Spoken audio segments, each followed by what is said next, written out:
नमस्कार दोस्तों, स्वागत है आपका हमारे YouTube चैनल पे। आज हम बात करेंगे सीड की क्वालिटी के बारे में। जैसा कि सीड के बारे में मैं आपको पहले बता चुका हूँ कि बीज क्या होता है। सीड की जो क्लासेस हैं उसके बारे में भी हम डिस्कस कर चुके हैं। तो अगर आपने वो वाला वीडियो नहीं देखा है तो लिंक मैं डिस्क्रिप्शन में दे दूंगा, आप देख सकते हैं। तो आज हम बात करेंगे गुड सीड की क्वालिटी के बारे में, मतलब एक अच्छा बीज है उसमें क्या क्या विशेषताएँ होनी चाहिए। आपको पता है कि बीज अच्छा होगा तभी पौधा अच्छा होगा। अगर बीज में ही खराबी है तो पौधा भी सीधी सी बात है खराब ही होगा, या फिर उसमें जो है वो जो क्वालिटी जो आप चाह रहे हैं वह क्वालिटी नहीं आ पाएगी। तो अपन देखते हैं कि एक बीज है जो उसमें क्या क्या क्वालिटी होनी ज़रूरी है जिससे उसे अच्छा बीज कहा जाएगा। सबसे पहले हम क्वालिटी की बात करते हैं तो सबसे पहले किसी बीज में होनी चाहिए फिजिकल प्योरिटी।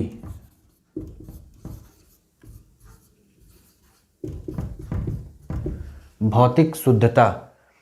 फिजिकल प्योरिटी कहने का मतलब है कि जो बीज हैं उसमें किसी भी दूसरे फसल के बीज मिक्स नहीं होने चाहिए, कोई भी खरपतवार के बीज मिक्स नहीं होने चाहिए, कंकड़ पत्थर मिट्टी धूल के कण आदि किसी भी प्रकार की कोई भी अशुद्धता नहीं होनी चाहिए। वह जो बीज है भौतिक रूप से शुद्ध होना चाहिए, उसके अंदर किसी भी चीज़ का मिक्सचर नहीं होना चाहिए। तो दोस्तों ये हमने देख लिया आपका फिजिकल प्योरिटी। अब हम दूसरे नंबर पर देखते हैं जेनेटिक प्योरिटी।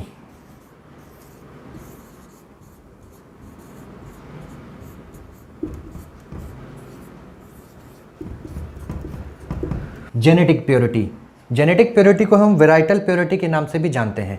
अब मैं आपको एक एग्जांपल बताता हूँ कि जैसे कोई बीज है, जैसे मान लीजिए गेहूं है या फिर धान है, अपन उस बीज को लगा रहे हैं तो गेहूं की जो वेराइटी होगी, दो वेराइटियाँ होंगी, उनमें कुछ ना कुछ डिफरेंस होगा। या तो उनके पकने के समय का डिफरेंस होगा, भले ही 2-4 दिन का हो, लेकिन कुछ डिफरेंस तो होगा दो वेराइटियों में।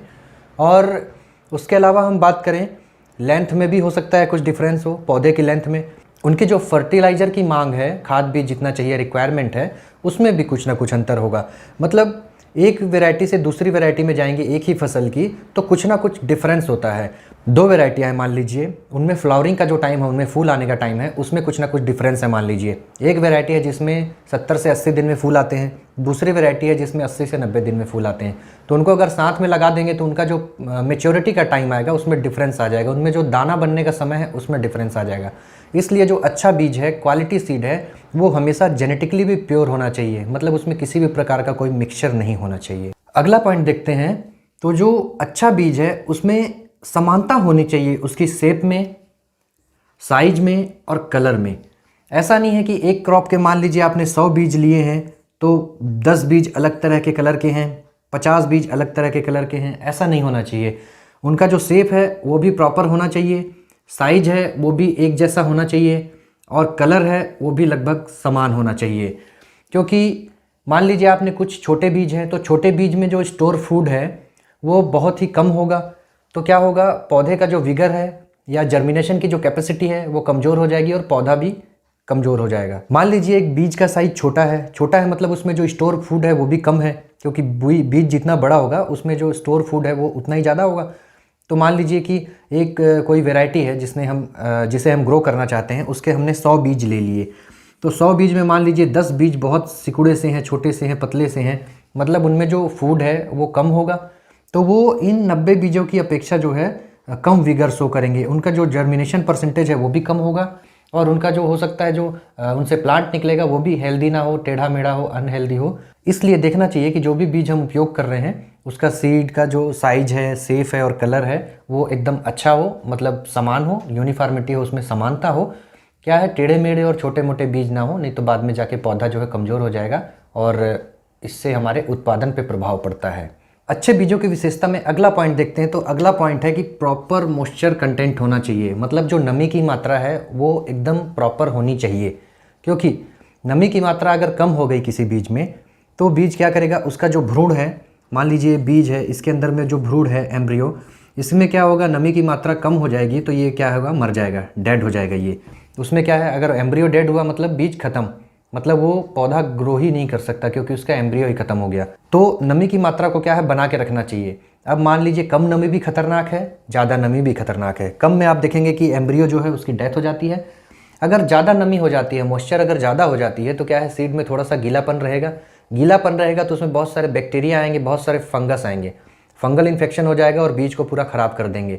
पौधा भी अगर बनेगा तो वो रोग ग्रसित पौधा होगा, जो अच्छी उसकी लाइफ नहीं होगी, प्रोडक्शन अच्छे से नहीं दे पाएगा और इल्ड जो है या हमारी उपज जो है उस पर प्रभाव पड़ेगा। इसलिए जो मॉइस्चर की जो मात्रा है वो सीमित होनी चाहिए। देखिए, मैच्योरिटी जो है, पौधे की जो मैच्योरिटी है, फसल की जो मैच्योरिटी है, मैच्योरिटी के टाइम पे जब आप उसको हार्वेस्ट कर रहे हैं उस टाइम पे कुछ भी हो नमी की मात्रा, लेकिन जब आप उसको भंडारण करते हैं तो भंडारण के लिए अलग अलग जो बीज होते हैं, जैसे खाद्यान्न फसलों के बीज हैं, दलहन फसलों के बीज हैं, तेली फसलों के बीज हैं जो, या फिर आपके सब्जी वालों फसलों के बीज हैं, तो इनके जो भंडारण के लिए है वो अलग अलग मात्राएं जो है, कितनी मॉइस्चर कंटेंट होना चाहिए, अलग अलग मात्राएं निर्धारित की है। नमी की मात्रा की बात करें तो खाद्यान्न फसलें, दलहन तिलहन की बात करें तो इनमें नमी का जो परसेंटेज होता है, मॉइस्चर का परसेंटेज 8 से लेकर 20% तक रखते हैं। अलग अलग क्रॉप के लिए अलग अलग होता है। सब्जी वाली फसलों की बात करें तो इन्हें 7 से लेकर 9% तक मॉइस्चर में रखा जाता है। अगला पॉइंट, 5वां पॉइंट देखते हैं कि जो बीज है उसे पूर्णतः परिपक्व या वेल मैच्योर होना चाहिए। क्योंकि जैसे मान लीजिए कोई फसल है, अगर हम गेहूँ की बात करें, गेहूं की अगर कटाई करने की बात करें तो दाना जो है पूर्ण रूप से बना नहीं होगा, उससे पहले ही अगर हम कटाई कर लेंगे। धान की अगर बात करें तो धान की जब फसल की कटाई करेंगे तो हो सकता है मिल्किंग स्टेज में हो, वो उसमें थोड़ा थोड़ा दूध सा हो बन रहा हो, या फिर दाना पूर्णतः परिपक्व नहीं हुआ हो, दाना बन रहा हो। तो मान लीजिए उस टाइम पे हमने कटाई कर ली, कटाई करने के बाद हमने ला के स्टोर कर दिया और उसी को फिर एज ए सीड यूज़ कर रहे हैं, तो उसमें क्या होगा, एम्ब्रियो अच्छे से डेवलप ही नहीं हुआ, या तो एम्ब्रियो सिकुड़ गया क्योंकि उसे प्रॉपर हमने मैच्योर नहीं होने दिया, या फिर जब मिल्किंग स्टेज में तोड़ा तो वो जो दूध था वो सूख गया और एम्ब्रियो को मैच्योर ही नहीं होने दिया, अच्छे से सीड ही नहीं बन पाया। फिर उसी मटेरियल को दोबारा हम यूज़ कर रहे हैं ग्रोइंग करने के लिए या फिर फसल उगाने के लिए, तो जो खुद ही डेवलप नहीं है, खुद ही मैच्योर नहीं है, वो नया पौधा कहाँ से डेवलप कर लेगा, नया पौधा कहाँ से बन जाएगा। तो ये इस बात का ध्यान रखना चाहिए कि जिस भी सीड का हम उपयोग करते हैं उगाने के लिए वो वेल मैच्योर होना चाहिए, अर्ध परिपक्व अवस्था में हार्वेस्ट किया हुआ नहीं होना चाहिए। अगला पॉइंट है सीड में हाई जर्मिनेशन कैपेसिटी, मतलब उच्च अंकुरण क्षमता। तो जो बीज आप उपयोग कर रहे हैं फसल लगाने के लिए उसमें अंकुरण क्षमता अच्छी होनी चाहिए। मतलब आप 100 बीज उगा रहे हैं, पता चले आपने 100 बीज उगा रहे हैं और उसमें से आपके 50 बीज ही उगे, मतलब 50% जर्मिनेशन परसेंटेज है उसका, तो वो कोई मतलब का नहीं हो रहा है, क्योंकि आपकी फसल ख़राब हो जाएगी। आपने इतना पैसा वेस्ट किया बीज लगाने में और आपकी पूरी फसल ख़राब हो गई क्योंकि आपके बीज जो है वो अंकुरित ही नहीं हुए। तो जो भी बीज किसान लगा रहे हैं तो उन्हें पता होना चाहिए कि उसकी अंकुरण क्षमता कितनी है, इसे टेस्ट कर लेना चाहिए। इसे टेस्ट करने के बहुत सारे मेथड होते हैं। सिंपल सा मेथड है कि आप 100 बीज को जो है पानी में डाल के देख लीजिए, तो उसमें जो बीज ऊपर आ जाते हैं वो बीज हल्के होते हैं और मतलब उनमें भ्रूण नहीं होता, तो उसे किनारे कर दिया जाए तो पता चल जाएगा। मान लीजिए 100 बीज आपने डाले और 90 बीज नीचे चले गए, सिर्फ 10 बीज ही ऊपर आए हैं, तो उसकी जो जर्मिनेशन कैपेसिटी है वो 90% हो जाएगी। तो अब जर्मिनेशन के बहुत सारे मेथड हैं जर्मिनेशन टेस्ट करने के, वो मैं आपको आगे के वीडियो में बताऊंगा। अभी बस ऐसे ही नॉर्मल सा एक हाई जर्मिनेशन कैपेसिटी की बात चल रही थी तो मैंने थोड़ा सा बता रहा हूँ इसको। तो किसानों को सबसे पहले पता कर लेना चाहिए कि मैं जो बीज उगा रहा हूँ वो कितने % जर्मिनेशन का है, ताकि उसी हिसाब से बीज की मात्रा का निर्धारण कर सके कि मुझे 1 एकड़ में इतना बीज बोना है। तो बीज की मात्रा अगर मान लीजिए 10 किलो लग रही है तो जर्मिनेशन परसेंटेज मान लीजिए 80% है बीज का, तो उस हिसाब से मात्रा को बढ़ाना पड़ता है। किसान सोच रहा है कि मैं अगर 100% जर्मिनेशन वाला बीज लगाऊंगा तो मुझे 10 किलो लगता है, तो अगर वो 80% वाला लगाएगा तो उसे बढ़ाना पड़ेगा ना, क्योंकि उसके 20% बीज तो उग ही नहीं रहे हैं। 7वां पॉइंट है, बहुत ही इंपॉर्टेंट पॉइंट है, देख लेते हैं इसको। सबसे पहले तो सीड जो है आपका बीज जिसको आप लगा रहे हैं जीवित होना चाहिए। जीवित का मतलब है कि सीड कहीं से कटा फटा ना हो, टूटा फूटा ना हो, क्योंकि कई बार ऐसा होता है कि बीज को ज़्यादा पटकने से या फिर कट फट जाता है बीज कहीं से, तो उसकी जो जीवन क्षमता है वो ख़त्म हो जाती है, मतलब बीज जो है मृत हो जाता है, क्योंकि उसके अंदर का जो एम्ब्रियो है वो ख़त्म हो जाता है। एम्ब्रियो ख़त्म मतलब बीज ख़त्म, क्योंकि नया पौधा उससे बन ही नहीं सकता। इसलिए ये एक सिंपल सी क्वालिटी है कि बीज जो है, अच्छे बीज जो है वो जीवित होने चाहिए। जीवित होंगे तभी तो किसी बीज को हम दूसरी फसल उगाने के लिए उपयोग में लेंगे, वरना मर ही गया है तो वो काहे का बीज है, फिर उसे उपयोग में ही नहीं ले सकते दूसरी फसल लगाने के लिए। तो अगली क्वालिटी देखते हैं बीजों के बारे में कि जो बीज हैं वो रोग से और इंसेक्ट पेस्ट से जो है रहित होना चाहिए। मतलब कोई भी बीज है वो रोग रहित होना चाहिए। रोग रहित का मतलब बहुत सारी बीमारियां ऐसी होती हैं जो बीजों के द्वारा फैलती हैं। मतलब कोई भी फंगस का स्पोर है वो बीज के ऊपर है या फिर बीज के अंदर है, जब फसल नहीं लगाएंगे हम तो वो क्या करेगा, फंगस ग्रो करेगा और बहुत जल्दी पूरे फील्ड में फैल जाएगा। जो बीमारियां जो होती हैं, जो फंगस के स्पोर होते हैं या फिर जो भी रोग होते हैं जो बीज के द्वारा फैलते हैं, उन्हें सीड बोर्न डिजीज़ कहते हैं अपन। तो सीड बोर्न डिजीज़ में क्या होता है, जो फंगस का स्पोर होता है वो बीज के अंदर होता है या फिर बीज के ऊपर चिपका होता है। जैसे ही अपन उसको फील्ड में लेके जाते हैं, फसल बड़ी होती है तो धीरे धीरे करके सब जगह पे फैल जाता है वो, और पूरी उस वैरायटी में इन्फेक्शन कर देता है। क्योंकि बाहर से आने वाली बीमारी को तो हम रोक लेंगे, लेकिन जो बीमारी हमारे बीज के ही अंदर है, सीड के अंदर है, जो फंगस का स्पोर, वो बहुत जल्दी फैल जाएगा, स्प्रेड उसका बहुत जल्दी हो जाएगा, क्योंकि वो तो बीज के अंदर ही है।